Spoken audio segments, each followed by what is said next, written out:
So, you've decided that guns no longer suit you. It's time to exchange them for something sharper, something more deadly, something more refined, and something that requires a great deal more skill. Maybe it's this new challenge that allures you to knife-only playstyle. Maybe the franchise as a whole has gotten stale for you and you're looking to freshen things up.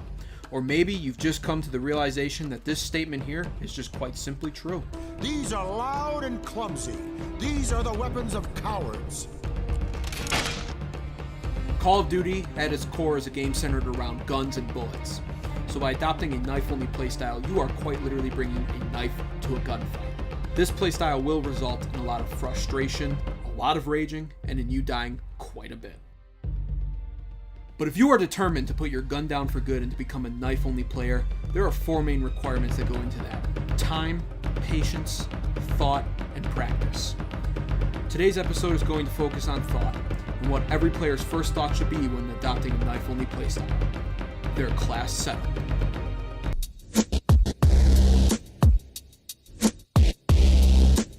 Our weapons are precise and quiet.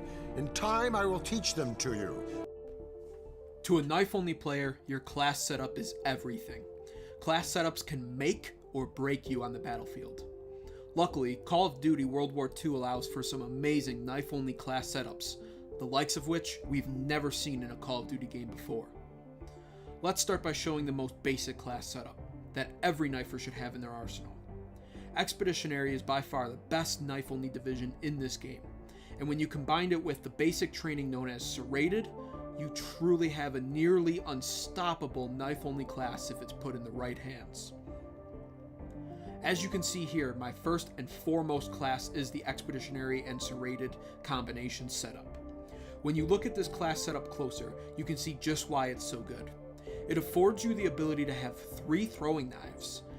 Make sure to level this division up as quickly as possible also to have the ability to replenish your throwing knives on top of it.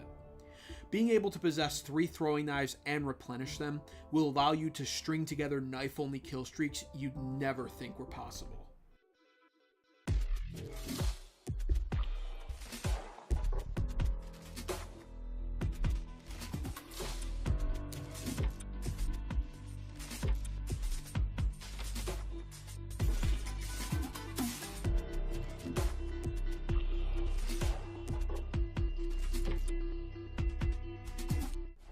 Within your class setups, the obvious choice for your lethal slot is the throwing knife. In fact, it's the only choice. The tactical slot, however, is up to you. As you can see on this particular class, I have a smoke grenade in place. I've used smoke grenades in the past very efficiently. If your enemy can't see you, they most likely won't be able to shoot you. Smoke grenades can also make for excellent distractions. I'll actually be covering this smoke grenade and knifing topic more in a future video. Moving down to my second loadout, you see it's essentially the same exact setup. Expeditionary division plus the serrated basic training. It's a tried and true loadout, and one you may wind up using the majority of your games. The difference with this loadout lies in my tactical weapon choice. I've swapped the smoke grenade for 2 stun grenades in this loadout. The stun grenade is another excellent choice for knifing. It slows your enemy's movement down considerably, making them easy targets to hit. Stun grenades can also be used to destroy enemy mines, which are one of the worst pieces of equipment out there for a knifer to deal with. My third personal knifing class setup is one that has come in handy for me a lot when the lobby I'm in begins to become toxic. By my own definition, a toxic lobby refers to a lobby that is quickly becoming unplayable to a knifer. Typically, in a toxic lobby, there are mines placed at spawn points and at every entrance of common camping spots. Shotguns are in full effect, with usually more than half the lobby using them. While there's not really a good answer for dealing with the shotgunner part of this scenario, there are several effective ways to deal with those annoying mines that seem to either kill you when you spawn or get you as you enter a building. The first way to deal with this is by using the basic training known as flanker. Flanker will delay the explosion of a mine for quite a while, allowing you to run right past the mine and hopefully knife that cowardly camper in the back, or in the face.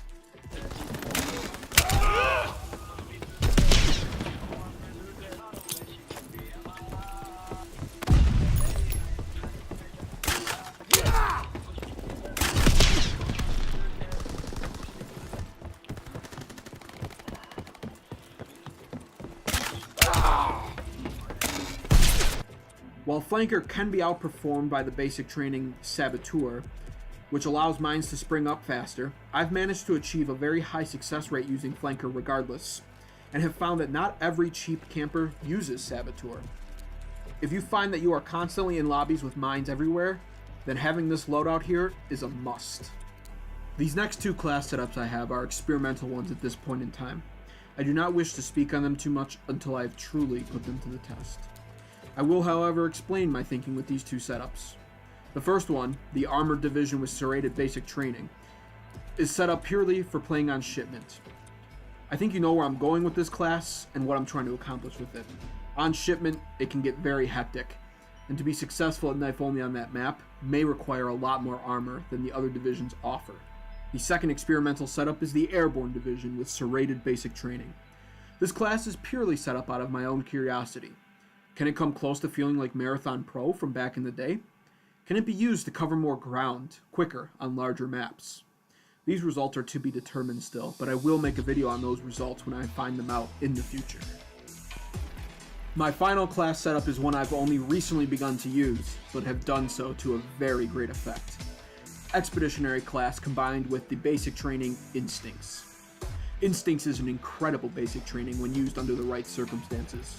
It acts as your own personal spider sense and alerts you when someone is aiming at you from somewhere off your screen.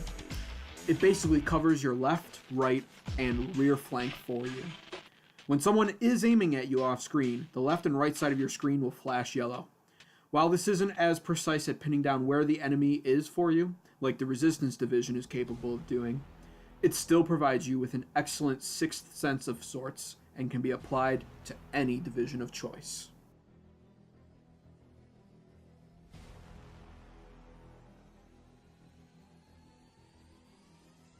Another perk that the Instincts basic training offers its users is the ability to see all enemy lethal weapons glowing red, even from a considerable distance.